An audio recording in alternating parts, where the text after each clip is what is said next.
All right, I'm very late to making a video.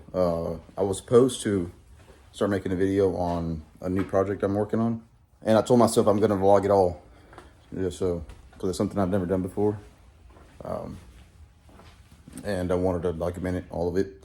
But I kept forgetting. I'm really bored right now, and I said, you know what? Let me at least just make a video and then just do a little recap of what I've been doing.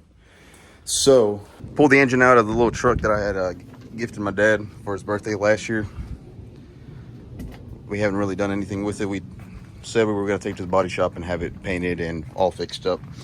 And then for this year's birthday, I said, you know what? Let's do something different with the engine. I was like, let's give us a little bit more power or something like that. Well, then again, the engine that was in here is carbureted. I don't know anything about carburetors. I'm not that old school. So I said, you know what? Let's do something different. Originally, I was going to do a VQ swap out of a 350Z or something, and after doing some research and all that, I could not find anything on VQ swap on these little Nissan 720s. So at that point, I was like, well, even if I did try to do it, I'd have no help from the internet because I don't. It seems like nobody's done one before. So after doing some more research, the KA swap out of like the Nissan hard bodies and the 89 to 90s 240SX, those have been a real popular swap for these little trucks. So I said, you know what? Let me look into buying one. So this is where I ended up finding one, a donor truck, and I bought it. It was fairly cheap. I figured I could probably sell some parts off of it and make my money back. And so far, I've only made like half the money back on it, but it's not a big deal. Oh hell, bush crackers right there.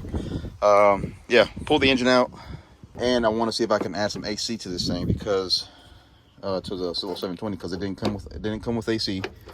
I have all the AC stuff here for this thing. Let's see if I can retrofit it. If not, I've got this little thing over here.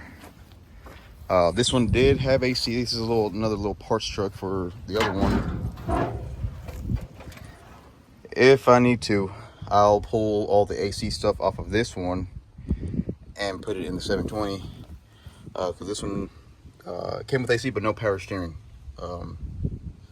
So I have to get the lines, clean them up, get all this old insulation off. Condenser, hopefully the condenser should get. I'll just give it that a good flush and make sure there's no leaks in it.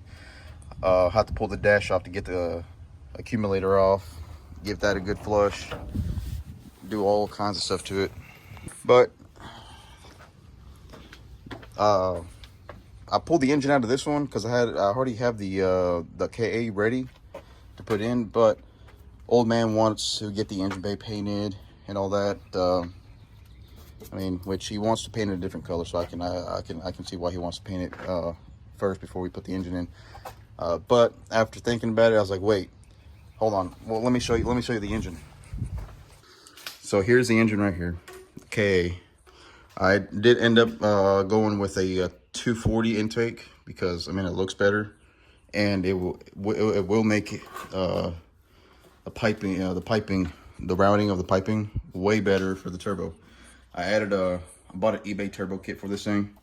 I'm not gonna make crazy power out of it. I just give it a couple pounds of boost, just to give it a little more get up and go.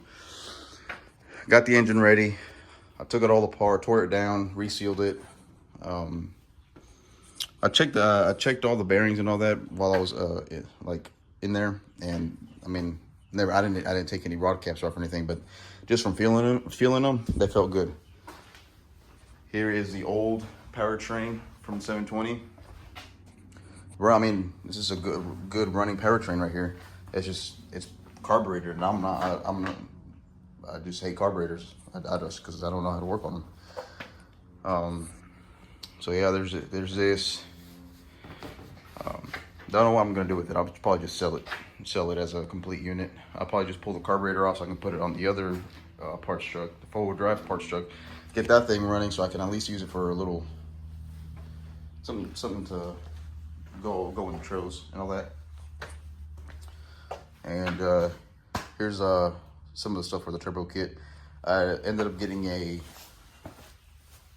got an eBay clutch, like an eBay Stage 2 clutch. This is all gonna be very budget swap. There's the thing. I opened the this box right here. I figured it would be the clutch disc, and I opened it, and when I opened it, it was inside of Duralast packaging. So immediately I thought, did I just get sold a Duralast clutch kit for this thing? So I have my speculation. Then I have all the other stuff, pressure plate and all that. So I don't know. Hopefully, I mean, for 130 bucks for a clutch, that's not bad. And with the flywheel, it's not bad. So I can't complain too much. So with all that, it's just a little update of what I'm doing. Oh, I forgot to show you. Here's some other little parts. I ended up getting a ISR fuel pressure regulator. Apart from the turbo kit, that I still need to get. I need to get the fuel pump. What else? AFR gauge. And I think that's about it.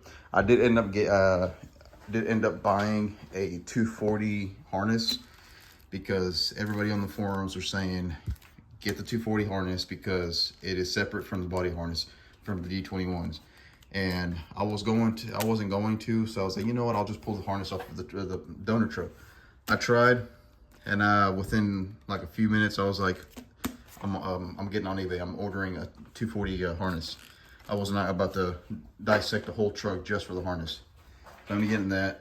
I made my own little EGR plates, air control valve plates. I made all that. That's about it.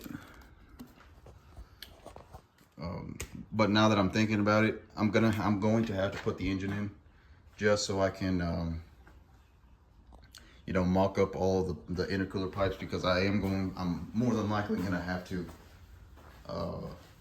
make them all. That's the intercooler pipes. What's this? Oh, here's a down pipe right here. Gonna have to make a full exhaust. Here are all the intercooler pipes.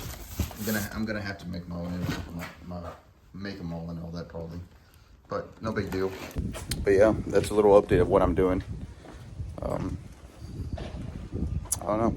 I'm waiting on the motor mounts to come in. Once I get the motor mounts in, I'll stab the engine in, just set it in there. Intercooler, getting the brackets made. It's gonna be a tough one doing this. It's gonna be a tough one doing the intercooler because there's not a whole lot of space. Like, there's like that much space between the core support and the bumper. Luckily the intercooler, I've already tried to test fit it in here, and it does fit. It does fit in here, although I'm probably will have to bend this back some, just, you know, bend it back. This I'm gonna have to bend, like, bring it out more. Same with down here. I'm gonna have to bash this out a little more down here because it does hit down here. And then from there, I'm gonna have to make brackets that'll fit. Brackets that so I can bolt it in and still leave enough clearance for the condenser, because like I said, I'm adding power steering to this thing. Other than that, the drive shaft, hopefully I can get by with, because I am doing the hard body transmission too, so hopefully I don't have to do anything with the drive shafts. Hopefully it just slips on and don't have to get it shortened or lengthened. Other than that, it's all good right here. Waiting on motor mounts. Should probably see them sometime by the end of the week or early next week. Once those come in, I'll slap them on, bring the truck back in the garage, and get to putting the engine in and starting on the intercooler pipes. I don't have a TIG welder because those are aluminum. Don't have a TIG welder. I'm working on getting a TIG welder. Once I get one, it's game over. I'll be able to do it myself with the exhaust and all that. Other than that, that's pretty much it. Just a little update of what I'm doing.